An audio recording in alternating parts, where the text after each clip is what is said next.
নমস্কাৰ প্ৰিয় শ্ৰোতা, এয়া আকাশবাণী তেজপুৰ। সকলোকে প্ৰীতিভৰা সাদৰ সম্ভাষণ জনাই মই নৱজিৎ শৰ্মাই আৰম্ভ কৰিব লৈছোঁ আজিৰ এই বিশেষ অনুষ্ঠান। আজি 21 মে, অৰ্থাৎ আন্তৰ্জাতিক চাহ দিৱস। প্ৰতি বছৰে 21 মেত আন্তৰ্জাতিক চাহ দিৱস পালন কৰা হয়।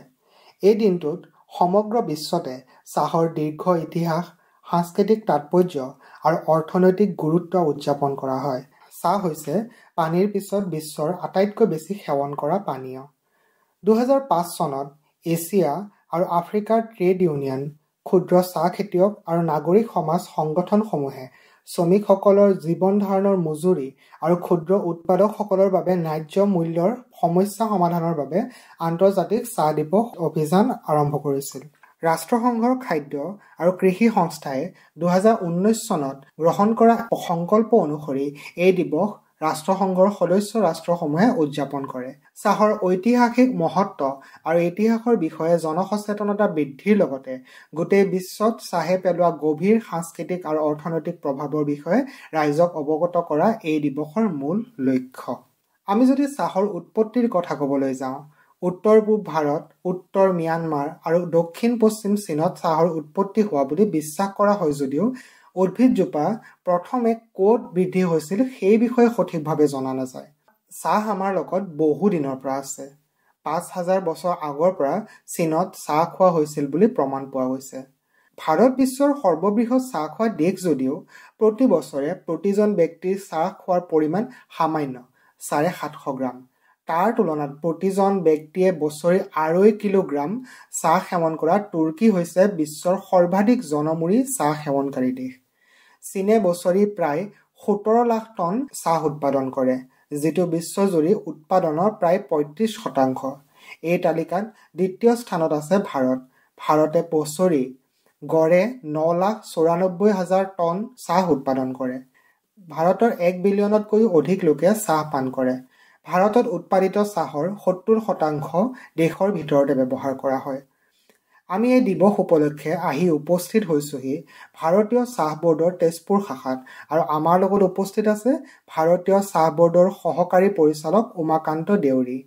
ছাৰ, আপোনাক পোনপ্ৰথমে আন্তৰ্জাতিক চাহ দিৱসৰ শুভেচ্ছা জ্ঞাপন কৰিলোঁ। লগতে আমাৰ আজিৰ এই বিশেষ অনুষ্ঠানলৈ স্বাগতম জনাইছোঁ। নমস্কাৰ, ধন্যবাদ। আজিৰ এই অনুষ্ঠানটোক মোক যোগদান কৰিবৰ কাৰণে সুবিধা দিয়াৰ কাৰণে মই আপোনালোক ধন্যবাদ জনাইছোঁ।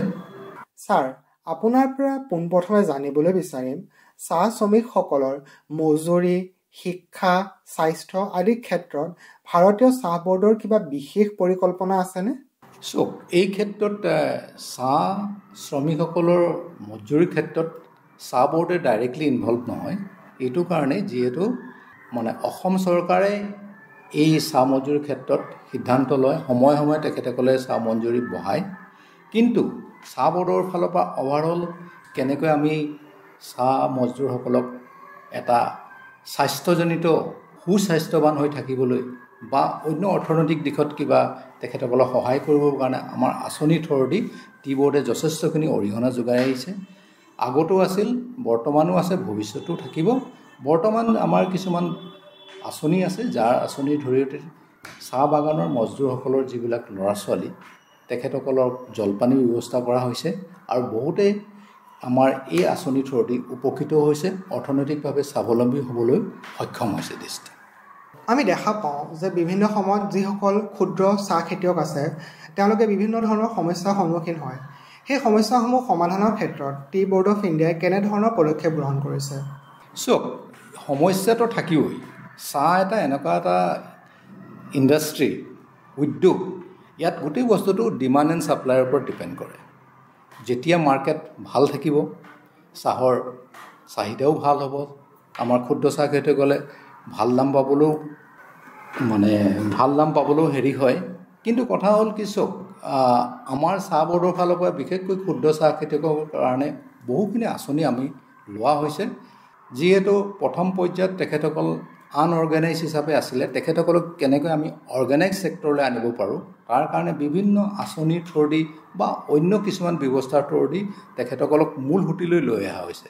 এতিয়া যদি আপুনি কম্পেয়াৰ কৰি চাই, আজি ধৰক 15-20 বছৰ আগৰ কথা আৰু এতিয়া ক্ষুদ্ৰ চাহ খেতিয়কৰ কথা। তেখেতসকলক আমি কেনেকৈ বৈজ্ঞানিকসন্মতভাৱে চাহপাত ছিঙিব লাগে, মেনুৰিং কেনেকৈ কৰিব লাগে, কীটনাশক কেনেকৈ প্ৰয়োগ কৰিব লাগে, সেই ক্ষেত্ৰত আমি ছিজন ৱাইজ ছাপ'জ প্লাকিং সময়ত প্লাকিং কেনেকৈ কৰিব লাগে তাৰ ওপৰত আমি প্ৰশিক্ষণ দিওঁ, মেনুৰিং কেনেকৈ কৰিব লাগে মেনুৰিঙৰ ওপৰত আমি প্ৰশিক্ষণ দিওঁ, কলম কৰা সময়ত প্ৰুনিং কৰা সময়ত কেনেকৈ প্ৰুনিং কৰিব লাগে সেই ক্ষেত্ৰত আমি তেখেতসকলক প্ৰশিক্ষণ দিওঁ। আৰু এইটো কৰাৰ কাৰণে, এই প্ৰশিক্ষণবিলাক দিয়াৰ কাৰণে তেখেতসকলে যথেষ্টখিনি উপকৃত হৈছে। আপোনালোকে যদি চাই তেখেতসকলৰ চাহৰ যিটো মানদণ্ড আগতকৈ বহুতখিনি উন্নত হৈছে। তাৰ উপৰিও তেখেতসকলেও আজিকালি সজাগো হৈছে। আৰু এটা কথা মই ইয়াতে আপোনালোকক ক'ব বিচাৰিছোঁ, বিশেষকৈ আমাৰ যিটো নিষিদ্ধ কীটনাশক, এইটো লৈ গোটেই বিশ্বৰ তথা ভাৰতীয় বজাৰত হুলস্থুল লাগিছিল, যিটো যে ভাৰতীয় চাহত কীটনাশকৰ থকাৰ সম্ভাৱনাক লৈ। গতিকে সেই ক্ষেত্ৰত চাহ বৰ্ডে যথেষ্টখিনি আঁচনি লৈ খেতিয়কসকলক যাতে এই প্ৰব্লেমৰ পৰা, এই সমস্যাৰ পৰা পৰিত্ৰাণ পাব পাৰে, সেইকাৰণে আমি কিছুমান ব্যৱস্থা লৈছোঁ। আৰু প্ৰত্যেক গাঁৱে গাঁৱে গৈ, ভিতৰ অঞ্চলত গৈ আমি খেতিয়কসকলক প্ৰশিক্ষণ দিছোঁ যে আপোনালোকে কোনকেইটা কেমিকেল, কোনকেইটা কীটনাশক ব্যৱহাৰ কৰিব, আৰু যদি এইকেইটা কীটনাশক যদি আপোনালোকে ব্যৱহাৰ নকৰে গতিকে আপোনালোকৰ ভৱিষ্যত কি হ'ব পাৰে, সেইখিনি আমি সজাগ কৰিবলৈ গোটেই খেতিয়কৰ যিমানখিনি ভিতৰুৱা অঞ্চল তাত গৈ আমাৰ উন্নয়ন বিষয়া হওক, আমি অন্য আমাৰ যেনেকৈ টুকলাই চাহ গৱেষণা কেন্দ্ৰ আছে তেখেতসকলৰ চাইণ্টিষ্টৰ লগত গৈ আমি প্ৰত্যেক জেগাতে আমি এৱাৰনেছ কেম্প কৰিছোঁ। গতিকে তাৰ ফালৰ পৰা আমাৰ খেতিয়কসকলে যথেষ্টখিনি উপকৃতও হৈছে। তেখেতসকলে এতিয়া বুজি পাইছে। গতিকে কীটনাশক আগতে যিটো নিষিদ্ধ কীটনাশকৰ প্ৰয়োগ কৰা যিটো পাইছিল, এতিয়া প্ৰায় নাইকিয়া বুলি ক'ব পাৰি। আৰু যিটো হৈ আছে আমি আৰু ভৱিষ্যতে আৰু বৃহৎভাৱে এই ক্ষেত্ৰত তেখেতসকলক প্ৰশিক্ষণ দিয়াৰ ব্যৱস্থা কৰিছোঁ। মই আশা কৰিছোঁ ভৱিষ্যত দিনত এই প্ৰব্লেমৰ পৰা তেখেতসকলে পৰিত্ৰাণ পাব, লগতে অসমৰ যিটো চাহৰ মানদণ্ড ভাৰত তথা বিশ্বত সেইটো আমি অটুট ৰাখিবলৈ সক্ষম হ'ম, মই ভাবোঁ। আছাম অৰ্গেনিক টি অথবা CTC টি ইয়াক স্বাস্থ্যৰ বাবে খুব ভাল বুলি কোৱা হয়। সাধাৰণ চাহৰ সৈতে ইয়াৰ গুণগত বৈশিষ্ট্যসমূহ কেনেদৰে ভিন্ন? চাওক, অৰ্গেনিক আৰু ইনঅৰ্গেনিক, জৈৱিক খেতি যিটো অৰ্গেনিক, তাত গোটেই বস্তুটো আমি নেচাৰেলি কৰা হয়। তাত কোনো ধৰণৰ কীটনাশক বা সাৰ প্ৰয়োগ কৰাৰ ক্ষেত্ৰতো তাক কেমিকেল যেনেকৈ ইউৰিয়া, MOP, SSP ইনঅৰ্গেনিকৰ ক্ষেত্ৰত কৰা হয়, সেইবিলাক তাত প্ৰয়োগ কৰা নহয়। তাক জৈৱিকভাৱে যেনেকৈ আমাৰ ধৰক পচন সাৰ বা গোবৰ তেনেকুৱা ধৰণৰ বস্তু আমি ইউজ কৰি খেতিটো কৰা হয়। আৰু কীটনাশকৰ ক্ষেত্ৰতো কি, আমাৰ জৈৱিকভাৱে আমি নিজে প্ৰস্তুত কৰোঁ। কিছুমান যেনেকৈ গোমূত্ৰ হয়, আমাৰ কিছুমান ওচৰে পাঁজৰে থকা পচতীয়া পাত, বিলঙনি, কিছুমান আমাৰ নিয়ম নীতিৰ মাজেৰে আমি কিছুমান বস্তু দ্ৰব্য প্ৰস্তুত কৰি সেইখিনি কীট পতংগক নিয়ন্ত্ৰণ কৰিবৰ কাৰণে আমি অৰ্গেনিকভাৱে তৈয়াৰ কৰি সেইখিনি প্ৰয়োগ কৰোঁ। সেইটোৱে আপোনাৰ অৰ্গেনিক। আৰু এইটো স্বাস্থ্যজনকে এইটো কাৰণে ভাল, আপোনালোকে জানে কেমিকেলৰ কাৰণে কি হৈ আছে, কেমিকেল প্ৰয়োগ কৰাৰ কাৰণে কি অৱস্থা হৈছে। অকল চাহ বুলি নহয়, আমি যিবিলাক শাক পাচলি বা আজি সকলো ক্ষেত্ৰতে দেখা যায় যথেষ্টখিনি যিমান পৰিমাণৰ মাৰিব লাগে তাতকৈ বেছি মাৰে। তাৰ কাৰণে বহুত ধৰণৰ বেমাৰ আজাৰ এইবিলাক হৈ আছে, আপোনালোকে জানে।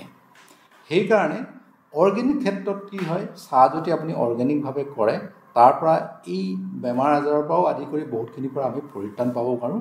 আৰু অৰ্গেনিকৰ কিছুমান বিশেষ গুৰুত্ব আছে অৰ্গেনিক চাহৰ, হেল্থজনিত কাৰণ, স্বাস্থ্যৰ ক্ষেত্ৰত ই যথেষ্টখিনি কি অৰিহণা যোগায়। গতিকে আপুনি যদি অৰ্গেনিক চাহ সেৱন কৰে ডেইলি, এই আপোনাৰ যিবিলাক ধৰক কেমিকেলৰ পৰা কিছুমান ধৰক হ'বলগীয়া যিবিলাক আপোনাৰ ধৰক বেমাৰ আজাৰ পৰা আদি কৰি অৰ্গেনিক চাহ খালে আপুনি তাৰ পৰা যথেষ্টখিনি নিশ্চিত থাকিব। কিন্তু এইটো নহয় যে আপোনাৰ ইনঅৰ্গেনিক চাহ খালে আপোনাৰ বেমাৰ হ'ব। কাৰণ এটা পৰিমাণত তাতো যিখিনি আমি কেমিকেল ব্যৱহাৰ কৰোঁ এটা নিৰ্দিষ্ট পৰিমাণৰ থাকে, যিটো নেকি মানৱ স্বাস্থ্যৰ কাৰণে হানিকাৰক নহয়। গতিকে ইনঅৰ্গেনিক চাহ খালেও আপোনালোকৰ হেল্থ বেনিফিট আছে, বাট অৰ্গেনিক চাহ যদি আপুনি খায় তেতিয়া তাতকৈ আৰু বেছি বেনিফিট পাব আপুনি। সেইটোৱে পাৰ্থক্য আপোনাৰ। আছাম অৰ্গেনিক টিৰ ব্যৱসায়িক সম্ভাৱনা কেনেকুৱা? ভাৰতীয় চাহ বৰ্ডে এই ক্ষেত্ৰত কিবা বিশেষ সহায় আগবঢ়াইছেনে? যথেষ্টখিনি টি বৰ্ডে এই অৰ্গেনিক চাহৰ ওপৰত ব্যৱসায়িক ক্ষেত্ৰত লৈছে। যিহেতু আমাৰ তাত প্ৰমোশ্যন ডিপাৰ্টমেণ্ট আছে, তেখেতসকলৰ যথেষ্টখিনি আঁচনিও আছে এই ক্ষেত্ৰত। আমাৰ ভাৰতীয় লেভেলেই হওক, আন্তঃৰাষ্ট্ৰীয় লেভেলত হওক, অৰ্গেনিক চাহক আমি কেনেকৈ প্ৰমোশ্যন কৰিব পাৰি, আমি বিশ্ব দৰবাৰত লৈ যাব পাৰি, চাহ বৰ্ডে সেই হওক, তাৰ কাৰণে যথেষ্টখিনি আঁচনি বা অৱলম্বন কৰিছে। মই আশা কৰোঁ ইন ভৱিষ্যতে এই অৰ্গেনিক চাহে যথেষ্টখিনি ভাৰত তথা বিশ্বতে চাহিদা ল'বলৈ সক্ষম হ'ব বুলি মই ভাবোঁ। আন্তৰ্জাতিক চাহ দিৱস উপলক্ষে আপোনালোকৰ পক্ষৰ পৰা কিবা বিশেষ কাৰ্যসূচী হাতত লোৱা হৈছে নেকি? যথেষ্টখিনি আমাৰ প্ৰত্যেকটো অফিচেই, হেড অফিচৰ পৰা আদি কৰি প্ৰত্যেকেই এই আন্তৰ্জাতিক চাহ দিৱসৰ কাৰণে যথেষ্টখিনি আমি ব্যৱস্থা কৰিছোঁ। আমি বিশেষকৈ তেজপুৰ আমাৰ অফিচৰ ফালৰ পৰা আমি অহাকালি যিহেতু বিশ্ব আন্তঃৰাষ্ট্ৰীয় চাহ দিৱস, গতিকে সেয়াকে আমি খেতিয়কসকলক সজাগ কৰিবৰ কাৰণে চাহৰ ক্ষেত্ৰত আৰু কেনেকৈ আমি উন্নত মানদণ্ডৰ চাহ উৎপাদন কৰি বিশ্বৰ দৰবাৰত আমাৰ অসমৰ চাহ এটা যাতে সুনাম থাকে, আমি যিখিনি আজি 200 বছৰ অসমৰ চাহে যিটো অতিক্ৰম কৰিলে, সেই মৰ্যাদা যাতে আমি অটুট ৰাখিব পাৰোঁ, তাক লৈ আমি বহু ধৰণৰ আলোচনা চক্ৰ, ৰেলী, ক্ষুদ্ৰ চাহ খেতিয়ক, বিদ্ৰোহ চবতে আমি কৰিবলৈ বিশেষ অনুষ্ঠান কৰিবলৈ আমি ব্যৱস্থা কৰিছোঁ। ধন্যবাদ ছাৰ, আপুনি আপোনাৰ ইমান ব্যস্ততাৰ মাজতো আপুনি আমাক এইখিনি সময় দিলে তথা আমাৰ শ্ৰোতাসকলক ইমানখিনি কথা আপুনি জনালে। অনুষ্ঠানৰ শেষ প্ৰশ্নস্বৰূপে আপোনাৰ পৰা আমি জানিবলৈ বিচাৰিম, আমাৰ আজিৰ এই অনুষ্ঠান শুনি থকা যিসকল ক্ষুদ্ৰ চাহ খেতিয়ক আছে বা চাহ ক্ষেত্ৰৰ লগত জড়িত প্ৰত্যেকজন ব্যক্তিক আপুনি কি বাৰ্তা প্ৰেৰণ কৰিব বিচাৰিব? মই এইটোৱে ক'ব পাৰোঁ, আপোনালোকে সকলোৱে যিহেতু আমাৰ চাহ অসমৰ গৌৰৱ, ইয়াক অটুট ৰাখিবলৈ চাহ খেতিয়কসকলক মই এটাই অনুৰোধ কৰোঁ, আপোনালোকে যাতে অসমৰ চাহৰ মৰ্যাদা অটুট ৰাখিবৰ কাৰণে আপোনালোকে উন্নত মানদণ্ডৰ চাহ উৎপাদনৰ ক্ষেত্ৰত আপোনালোকে পদক্ষেপ লওক আৰু লগতে সুস্বাস্থ্য থাকক, চাহ হওক আৰু সুস্বাস্থ্য থাকক, তাকেই মই বাৰ্তা দিব বিচাৰোঁ। ধন্যবাদ ছাৰ। অসমত চাহৰ আৱিষ্কাৰ ৰবাৰ্ট ব্ৰুচ নামৰ এজন স্কট অভিযানকাৰীয়ে 1823 চনত আকস্মিকভাৱে কৰিছিল বুলি কোৱা হয়। অসমৰ হাবি বননিত ঘূৰি ফুৰোতে তেওঁ এই গছবিধ বন্য অৱস্থাত গজি থকা দেখিছিল। মণিৰাম দেৱানে তেওঁক এজন স্থানীয় চিংফৌ গাঁৱৰ মুখিয়াল বিছা গামৰ ঘৰলৈ লৈ গৈছিল। তাত তেওঁ স্থানীয় চিংফৌ লোকসকলক এই গছৰ পাতৰ পৰা প্ৰস্তুত কৰা পানীয় গ্ৰহণ কৰা দেখিছিল আৰু তেওঁ বিছা গামৰ পৰা সেই পাতৰ পাত আৰু বীজ বৈজ্ঞানিকভাৱে পৰীক্ষণৰ বাবে সংগ্ৰহ কৰি অনাৰ যো-জা চলাইছিল। ইয়াৰ কিছুদিনৰ পিছতে তেওঁৰ মৃত্যু হোৱাত তেওঁ এই গছৰ প্ৰকৃত শ্ৰেণী বিভাজন জানিবলৈ সক্ষম নহল। 1830 চনত তেওঁৰ ভাতৃ চাৰ্লছে অসমৰ চাহৰ পাত উদ্ভিদবিদ্যাৰ উদ্যানলৈ সঠিক পৰীক্ষণৰ বাবে প্ৰেৰণ কৰিছিল। অৱশেষত তাতে এই উদ্ভিদক চাহ গছৰ এটা প্ৰকাৰ বুলি চিনাক্তকৰণ কৰা হৈছিল। অসমত চাহ খেতি আৰম্ভ কৰা প্ৰথম ভাৰতীয় আছিল মণিৰাম দত্ত বৰুৱা, যাক মণিৰাম দেৱান বুলিও জনা যায়। মণিৰাম দেৱান 1841 চনত চাকৰি এৰি যোৱালৈকে অসম কোম্পানীৰ মুখ্য প্ৰশাসনিক আৰু বিত্তীয় প্ৰশাসক হিচাপে কাৰ্যনিৰ্বাহ কৰি পিছলৈ নিজাকৈ চাহ বাগিচা স্থাপন কৰে। কিন্তু যিহেতু তেওঁ 1857 চনৰ বিদ্ৰোহত অংশগ্ৰহণ কৰিছিল, সেয়েহে 1858 চনত ইংৰাজে তেওঁক ফাঁচি দিছিল।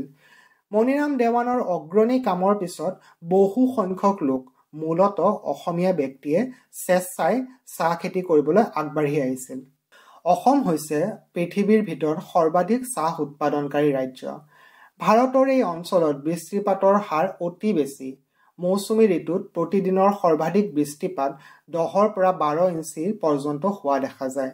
দিনৰ ভাগত প্ৰায় 103 ফাৰেনহাইট অৰ্থাৎ 40 ডিগ্ৰী চেলছিয়াছলৈকে বৰ্ধিত উষ্ণতাই বিৰল জলীয় বাষ্প আৰু উত্তাপৰ সেউজগৃহ সদৃশ পৰিৱেশৰ সৃষ্টি কৰে।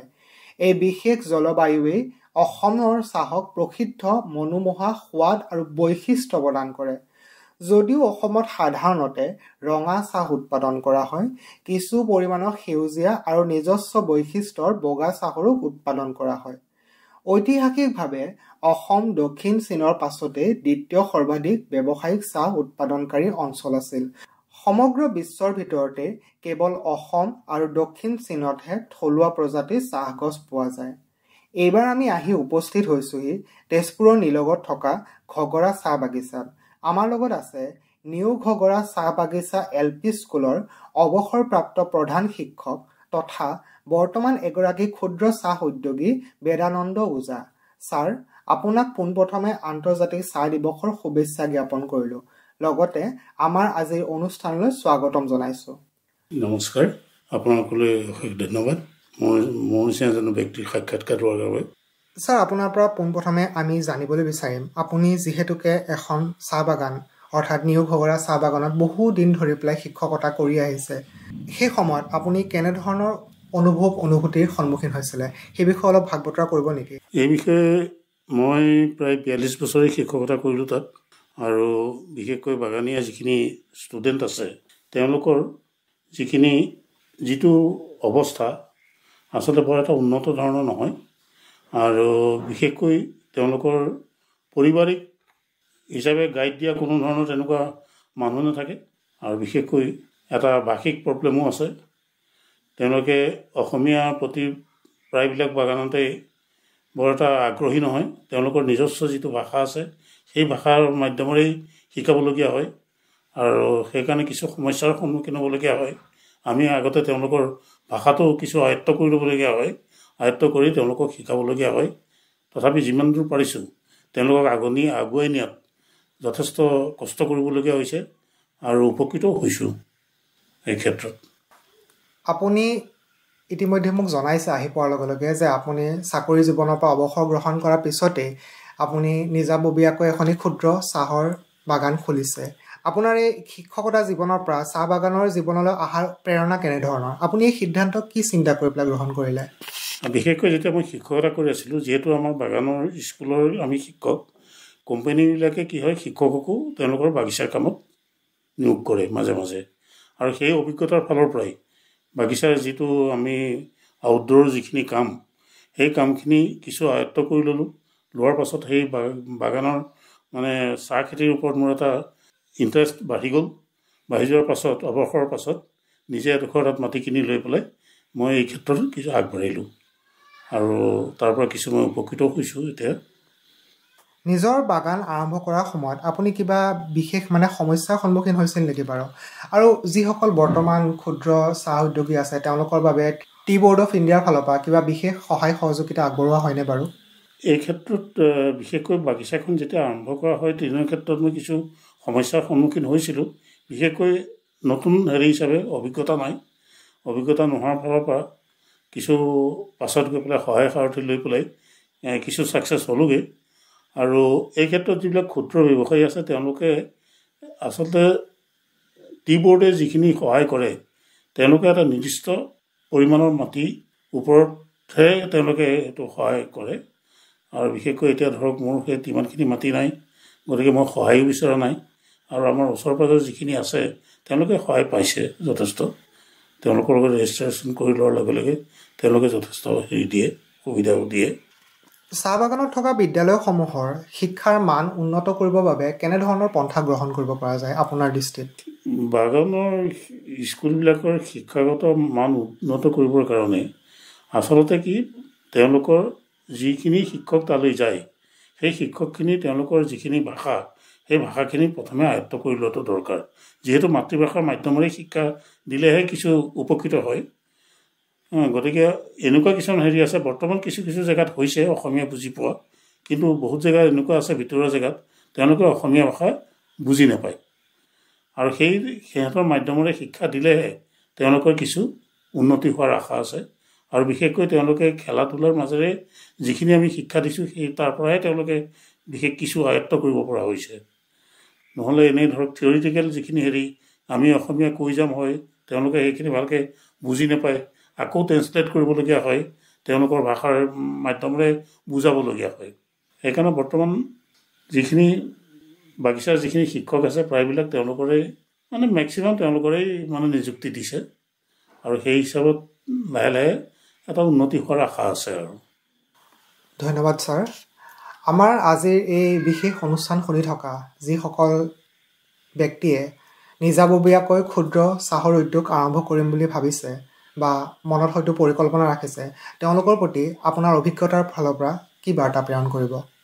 এই ব্যৱসায়টো এটা ভাল ব্যৱসায়, সকলো আগবাঢ়ি আহক, আৰু পদ্ধতি মতে খেতি বাতি কৰিলে ইয়াৰ উন্নতি নিশ্চয় হ'ব আৰু বৰ্তমান ইয়াৰ বজাৰখনো ভাল আমাৰ নিবনুৱা যিখিনি যুৱক আছে তেওঁলোকে যদি নিজৰ একান্ত ইচ্ছাৰে সৈতে মানে আত্মনিয়োগ কৰিব পাৰে খেতিত তেতিয়াহ'লে যথেষ্ট উপকৃত হ'ব আৰু সকলোকে মই আগবাঢ়ি আহিবলৈ অনুৰোধ জনাইছোঁ যিসকলে এই ক্ষেত্ৰত অলপ মানে আগ্ৰহী ধন্যবাদ ছাৰ আপুনি আপোনাৰ ইমান ব্যস্ততাৰ মাজতো আমাক এইখিনি সময় দি পেলাই আমাক এইখিনি অনুপ্ৰেৰণামূলক কথা জনালে আপোনাৰ বাগানখনৰ লগতে আপোনাৰ উন্নতিৰ বাবে আমি শ্ৰীবৃদ্ধিৰ বাবে কামনা কৰিলোঁ ধন্যবাদ আমি যদি চাহ খোৱাৰ লাভসমূহৰ বিষয়ে ক'বলৈ যাওঁ চাহ বিশেষকৈ গ্ৰীণ টিত কেটেচিনৰ দৰে এণ্টি অক্সিডেণ্ট থাকে যিয়ে শৰীৰৰ ফ্ৰী ৰেডিকেলৰ বিৰুদ্ধে যুঁজ দিয়াত সহায় কৰে ই কিছুমান দীৰ্ঘদিনীয়া ৰোগৰ সম্ভাৱনাও কম কৰে নিয়মীয়াকৈ সেউজীয়া আৰু ক'লা চাহ সেৱন কৰিলে হৃদৰোগৰ সম্ভাৱনা কমি যায় চাহত থকা এণ্টি অক্সিডেণ্টবোৰে ৰক্তবাহী নলীৰ কাৰ্যক্ষমতা বৃদ্ধি কৰে ৰক্তচাপ হ্ৰাস কৰে আৰু কলেষ্ট্ৰলৰ মাত্ৰা হ্ৰাস কৰে চাহত কেফেইন থাকে যিয়ে মগজুৰ কাৰ্যক্ষমতা বৃদ্ধি কৰিব পাৰে ইয়াৰ উপৰিও চাহত এমিনো এচিড এল'থিয়ানিন থাকে যিয়ে মন শান্ত কৰি কেফেইনৰ সৈতে সহযোগিতামূলকভাৱে কাম কৰি মানসিক কাৰ্যক্ষমতা উন্নত কৰিব পাৰে কিছুমান গৱেষণাৰ পৰা পোৱা গৈছে যে গ্ৰীণ টিত থকা কেটেচিনে বিপাকীয় ক্ৰিয়া বৃদ্ধি কৰি আৰু ওজন হ্ৰাস কৰাত সহায় কৰিব পাৰে বনৌষধি চাহ যেনে পদিনা আৰু আদাৰ চাহে বমি বদহজম পেট ফুলাৰ দৰে পাচন সমস্যা হ্ৰাস কৰিব পাৰে ইয়াৰ উপৰিও ইহঁতে সুস্থ হজম শক্তি বৃদ্ধি কৰিব পাৰে আৰু গেষ্ট্ৰিকৰ অস্বস্তিৰ পৰা উপশম ঘটাব পাৰে চাহত পলিফিনল আৰু কেটেচিনৰ দৰে যৌগ থাকে যিবোৰৰ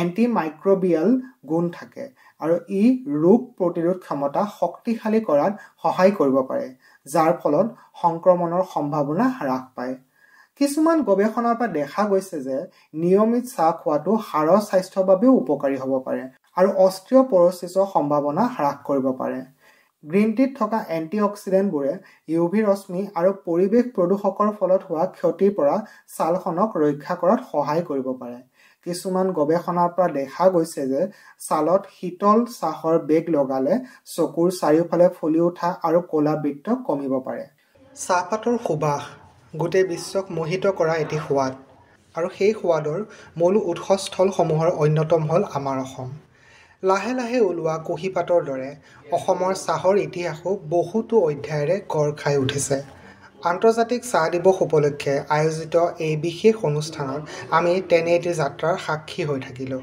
য'ত চাহ কেৱল এক পানীয় নহয় চাহ হৈছে সংস্কৃতি জীৱিকা আৰু এজন অসমীয়াৰ আত্ম অস্তিত্বৰ এক অবিচ্ছেদ্য অংশ অসমত চাহ উৎপাদনৰ সৈতে জড়িত লক্ষ লক্ষ মানুহৰ ঘাম আশা আৰু স্বপ্নৰ কাহিনীয়ে এই দিৱসটো অধিক অৰ্থবহ কৰি তোলে চাহ খেতি কেৱল এক বাণিজ্যিক উদ্যোগ নহয় ই হ'ল আত্মনিৰ্ভৰতাৰ প্ৰতীক যি আজিও বহু পৰিয়ালৰ বাবে ভৰসাৰ একমাত্ৰ আধাৰ আজি যেতিয়া বিশ্বই চাহৰ সোৱাদ উদযাপন কৰিছে তেতিয়া আমি গৰ্বৰে ক'ব পাৰোঁ এই চাহৰ হৃদয়খন হ'ল অসম আৰু সেই হৃদয়ৰ ধপধপনি যেন সদায় এনেদৰেই বাজি থাকে এই বিশেষ অনুষ্ঠানৰ জৰিয়তে আমি মাথো চাহৰ সোৱাদ বা সুবাস নহয় অনুভৱ কৰিলোঁ অসমবাসীৰ আন্তৰিকতা আত্মসমৰ্পণ আৰু উৎসৰ্গাৰ সুগন্ধিও আন্তৰ্জাতিক চাহ দিৱসৰ এই মাহাত্ম্য যেন যুগে যুগে সজীৱ হৈ থাকে চাহপাতৰ দৰে সদায় সেউজীয়া সদায় সতেজ প্ৰিয় শ্ৰোতা আমি ইতিমধ্যে আমাৰ আজিৰ এই বিশেষ অনুষ্ঠানৰ শেষ পৰ্যায়ত আহি উপনীত হৈছোহি আমি আশাবাদী আমাৰ আজিৰ অনুষ্ঠানটো শুনি শ্ৰোতাসকলে নিশ্চয়কৈ ভাল পালে আপোনালোকে আজি অনুষ্ঠানটো শুনি কেনে পালে আৰু আগন্তুক দিনত আকাশবাণী তেজপুৰ কেন্দ্ৰৰ পৰা কেনেধৰণৰ অনুষ্ঠান শুনিব বিচাৰে আমাক হোৱাটছএপ যোগে জনাব পাৰে আমাৰ হোৱাটছএপ নম্বৰটো হৈছে 6026343244 মই আকৌ এবাৰ কৈ দিছোঁ 6026343244 আৰু ইয়াৰ লগতে মই নৱজিত শৰ্মাই আজিৰ অনুষ্ঠানটিৰ পৰা বিদায় মাগিছোঁ আজিৰ অনুষ্ঠানটিৰ প্ৰযোজনাৰ গুৰু দায়িত্বত আছিল গৌতম নাথ ধন্যবাদ